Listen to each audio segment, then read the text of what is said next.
The last truly original thought you had. You probably can't remember it. Not because you are not intelligent, not because you lack curiosity or ambition, but because somewhere along the way, without anyone warning you, without ever realizing it yourself, you stopped thinking for yourself entirely. Former Google design ethicist Tristan Harris warned us years ago, "Never before in history have a handful of tech designers had such control over how billions of people think, act, and live their lives." He said that in 2017. And since then, the problem has only accelerated. Consider your morning today. You woke up, reached for your phone, and within seconds an algorithm decided what you would see, what you would feel, and what you would believe.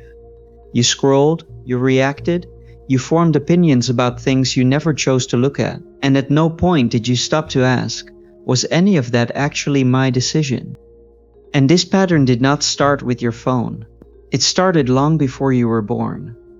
Researchers at UC San Diego have shown that modern mass education was never designed to cultivate independent thinkers. It was deliberately engineered during the Industrial Revolution to produce compliance, to create workers who could follow instructions, repeat processes, and never question the system that employed them. Sit with that for a moment. The institution that promised to prepare you for success in the real world was actually preparing you for something very different.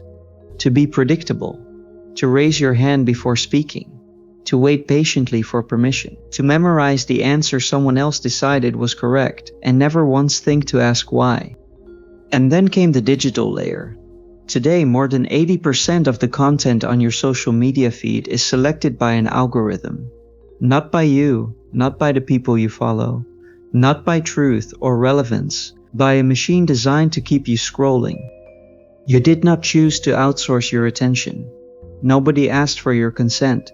It happened so gradually, so seamlessly, so quietly, that you never noticed a handoff.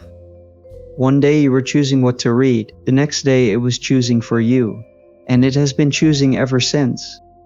A study published in Frontiers in Psychology this year found a direct link between habitual cognitive offloading, the act of relying on digital tools to do your thinking, and a measurable decline in critical thinking ability. The more you let technology think for you, the less capable your brain becomes of thinking on its own. That finding should disturb you, because it means the damage is not just theoretical, it is measurable, it is happening right now. And this is where the story shifts from what was done to you in a classroom to what is happening inside your own mind every single day. The average American adult now spends 7 hours a day staring at a screen, 7 hours of algorithmically curated information, pre-selected opinions, and manufactured emotional responses. For Generation Z, that number climbs past 9. But the real cost is not the time you are losing. It is not the hours you will never get back. It is what is happening inside your brain while you are busy being entertained, informed, and outraged on schedule. In 2011, cognitive psychologist Betsy Sparrow at Columbia University discovered something alarming.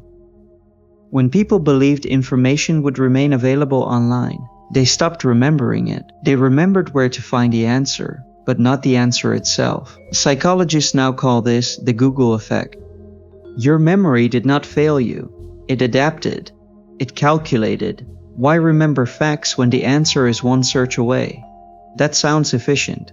But what you actually lost was something far more valuable. You lost the ability to connect ideas spontaneously because you no longer hold enough of them in your mind at the same time to see how they fit together. And now, artificial intelligence is accelerating this at a speed no one predicted. Research from MIT, Harvard, and Microsoft confirmed that AI tools boost short-term productivity by 14 to 40%, but they simultaneously erode the critical thinking skills they were designed to enhance. The tool you are using to think better is making you think worse, and the younger you are, the more severe the impact. Participants aged 17 to 25 showed the highest AI dependence and the lowest critical thinking scores of any group studied. So let us be honest about what has happened. In the 1800s, industrial education taught you to follow. In 2007, the smartphone taught you to stop remembering. By 2010, social media taught you to adopt the crowd's opinions. And by 2023, artificial intelligence began finishing what all of them started: the outsourcing of human thought, until thinking for yourself became the exception. But here is what none of these systems ever accounted for. The human brain was not built to be a passenger. It was not designed to receive instructions and comply. It was built to question, to challenge, to create. And the proof of that is one of the most remarkable experiments ever conducted in human psychology. In 1951, psychologist Solomon Asch placed volunteers in a room with actors who deliberately gave the wrong answer to an obvious visual question. Which line is longest? A child could see the answer. And yet 75% of participants conformed at least once. 3 out of 4 people chose the wrong answer because everyone else in the room did. Think about what that means for your own life. Right now, today, you are sitting in a digital room.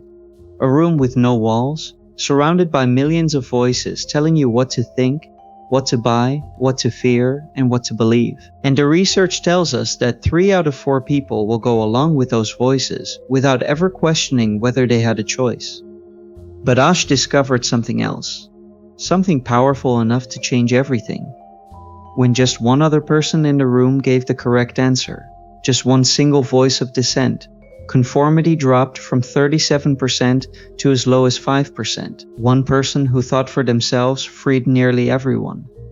One voice, one single person who refused to outsource their judgment to the group, did not just free themselves, they gave everyone else in the room permission to think again.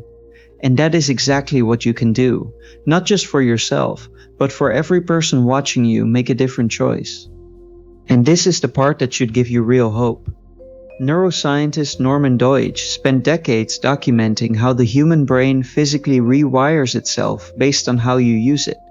As he wrote, the brain is a far more open system than we ever imagined. Nature has given us a brain that survives in a changing world by changing itself. The damage is not permanent, it never was. So here is the question that actually matters. Not whether the system outsourced your thinking. It did. Not whether your brain has been weakened by years of convenience. It has. The question is what you are going to do about it, starting right now, today, with the very next thought you have. Across the globe right now, 5.4 billion people wake up every morning to personalized feeds, algorithmically sorted realities, and AI-generated answers to questions they never learned to answer themselves. Most of them will go their entire lives without questioning it. Reclaiming your thinking does not mean throwing away your phone.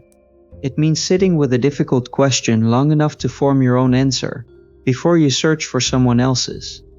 It means disagreeing when your reasoning tells you the room is wrong. It means pausing and asking, do I actually believe this, or did a machine put it in front of me? You have spent years training your brain to depend on systems that think for you. None of it was your fault. But from this moment forward, what you do with your mind is your responsibility. The world does not need more followers. It needs people who can think.